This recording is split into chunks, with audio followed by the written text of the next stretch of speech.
At approximately 2:30 in the morning, I received a call from the town's dispatch center regarding an alleged disturbance at Ravenswood Cemetery, a historic burial ground dating back over a century. The caller, who identified themselves as a concerned citizen, reported unusual activity within the cemetery. Responding to the call, I proceeded to investigate the situation. Upon my arrival at Ravenswood Cemetery, I noted that the atmosphere was unusually frigid for the season, with a dense, chilling fog enveloping the gravestones. The cemetery appeared deserted upon initial observation, and no visible signs of criminal activity were evident.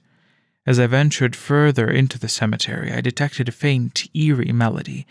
The source of this melody could not be determined, and its spectral quality added an unsettling dimension to the scene. I proceeded to investigate the source of the sound.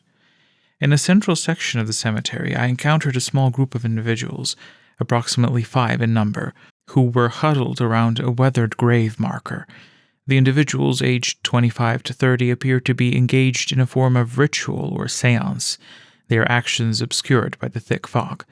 The individuals were dressed in dark attire and were unresponsive to my verbal commands to cease their activities.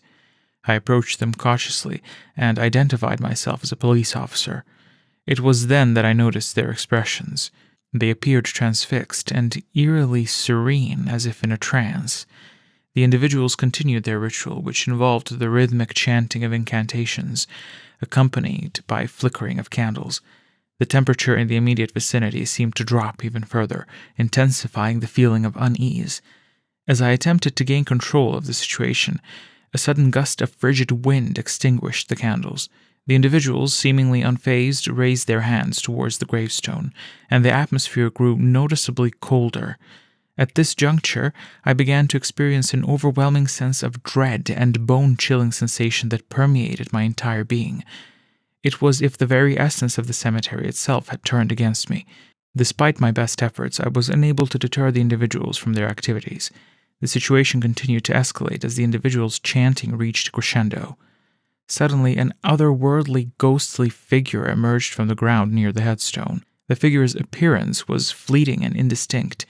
I immediately retreated from the scene, and upon regaining a safe distance, I radioed for additional units and requested the assistance of paranormal experts. Backup officers arrived promptly, but when we returned to the site, the individuals and the apparition had vanished without a trace.